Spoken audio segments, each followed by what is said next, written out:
당뇨인이라면 혈당을 매일 재고 계실 텐데요. 혈당이 너무 높지도 낮지도 않게 적절하게 유지해주는 것이 중요합니다. 하지만 매일 손을 찔러 체열하기엔 번거롭기도 하고 바쁜 일상을 지내다 보면 혈당 측정을 하지 못하고 지나가는 경우가 있기도 합니다. 이런 단점을 보완해주는 게 바로 연속 혈당 측정기입니다. 제가 실제로 4개월 정도 연속 혈당 측정기를 사용하고 있는데요. 오늘은 이 연속 혈당 측정기를 사용했을 때 혈당 변화의 긍정적인 점과 치명적인 단점을 함께 알아보도록 하겠습니다. 연속 혈당 측정기란 별도의 체열 없이 혈당 수치 측정이 가능하며 피를 뽑지 않아 통증이 없어 요즘 많이 사용 중인 혈당 측정기입니다. 피부 표면에 부착한 센서를 통해 당 수치를 실시간 측정하는 기기로 24시간 혈당의 변화를 편리하게 원할 때마다 확인할 수 있습니다. 연속 혈당 측정기는 여러 가지 제품이 많이 있지만 저는 그중 가장 저렴한 제품을 골라 사용 중입니다. 바로 바로젠핏인데요. 제가 살 당시 가격이 제일 저렴했고 15일을 사용할 수 있다는 점이 마음에 들어 이 제품을 꾸준히 사용하고 있습니다. 매일 체열하여 보정값을 입력해 주어야 하긴 하지만 그래도 꽤 비슷한 정확도를 갖고 있다고 생각되어 꾸준히 사용 중입니다.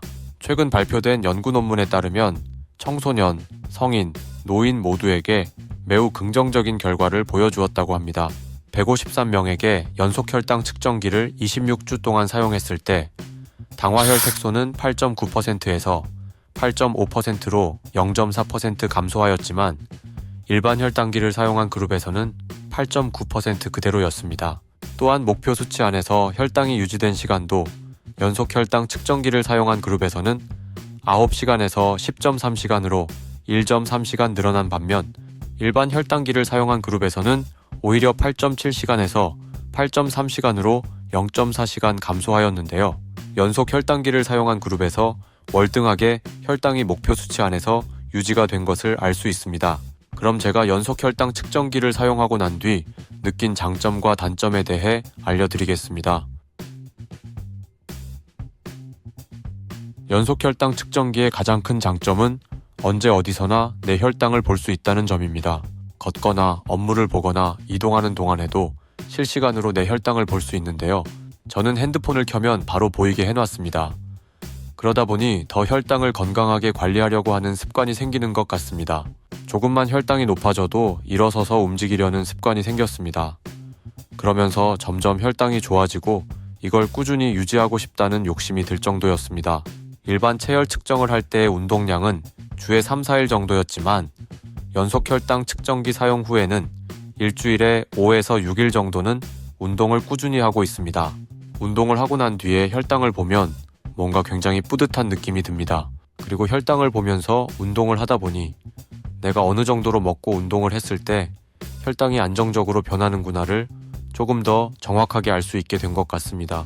잠을 자기 전이나 일어났을 때 혈당을 보고 좋은 수치가 나오면 굉장히 기분이 좋고 혈당이 좀 높다 싶으면 조금 더 열심히 관리해야겠다는 생각이 드는 것 같습니다.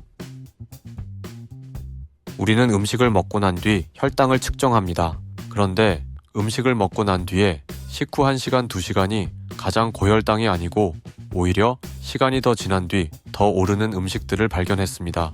예를 들어 후라이드 치킨 같은 경우 식후 운동을 해주고 한 2시간 뒤에 측정해보면 꽤 괜찮은 수치가 나오지만 오히려 2시간 이후 혈당이 다시 오르는 모습들을 많이 봐왔습니다.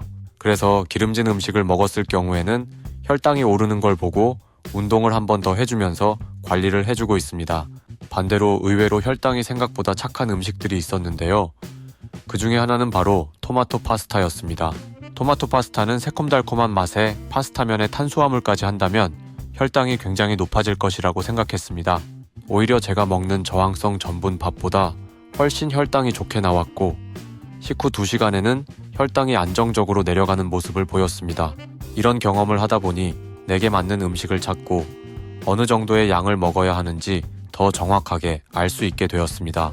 특히 저는 저혈당이 되었을 때 음식을 막 먹다가 고혈당이 되어버린 경우도 많았는데 연속 혈당 측정기를 붙인 후에는 적당량의 음식을 먹게 되었습니다. 그러다 보니 혈당 변동성도 줄어들고 적당한 혈당 범위를 유지할 수 있게 되었습니다. 연속 혈당 측정기의 가장 큰 단점은 부담되는 가격입니다. 개당 8만 원, 9만 원 정도 하는데요. 체혈 측정기를 사용했을 때보다 훨씬 부담스러운 가격입니다. 그렇다고 30일을 사용하는 것도 아니고 길어봤자 15일입니다. 이렇게 부담스러운 가격 때문에 제가 고른 연속 혈당 측정기는 비교적 싼 편이면서 긴 기간을 사용할 수 있는 것으로 선택했습니다. 확실히 쓰면 편하고 혈당도 좋게 유지되는데 가격이 부담스러워서 못 쓰시는 분들도 많으실 겁니다. 제가 여러 번 검색하고 찾아보니 다양한 사이트에서 가끔씩 할인 이벤트나 2+1 같은 이벤트를 할 때가 있더라고요. 이럴 때는 제가 유튜브 게시글로 여러분들에게 공유를 해드리도록 하겠습니다. 연속 혈당 측정기를 구매하기 전 마음에 걸렸던 부분이 바로 혈당이 부정확하지 않을까 하는 점이었습니다. 많은 제품의 리뷰에서 혈당이 너무 다르게 나온다는 글이 많았는데요. 제가 써보니 혈당이 차이가 나는 경우도 꽤 있긴 하지만 체열에서 보정값을 꾸준히 입력해주면 저는 오차가 많이 줄어들더라고요. 초반에는 20에서 30 차이가 나는 경우도 있긴 하지만 보정값을 꾸준히 맞춰주다 보면 점점 줄어들었습니다. 그렇게 하다 보면 체열한 값과 연속 혈당 측정기의 값이 동일하게 나오는 경우도 점점 늘어나더라고요. 4개월 동안 써보니 저는 혈당 정확도에서는 큰 불편함을 느끼지 못했지만 많은 분들이 이 점에 불편을 느끼기도 하니깐요. 연속 혈당 측정기를 고민 중이시라면 여러 제품을 비교해보시고 구매하시는 게 좋을 것 같습니다. 저는 다음과 같은 분들에게 아주 유용하다고 생각하는데요. 체열 측정을 자주 하기 어려운 직장인, 관리는 열심히 한다고 하는데 혈당이 높다고 생각되는 분, 운동을 열심히 하시는 분, 이런 분들에게는 아주 유용한 제품이라고 생각됩니다. 오늘은 당뇨인에게 도움이 되는 연속 혈당 측정기에 대해 알아보았습니다. 저는 앞으로도 당뇨인에게 도움이 되는 정보로 돌아올 테니까요. 구독을 해주시면 더욱 도움이 되겠죠? 오늘도 건강한 혈당 되시길 바라며 끝까지 시청해주셔서 감사합니다.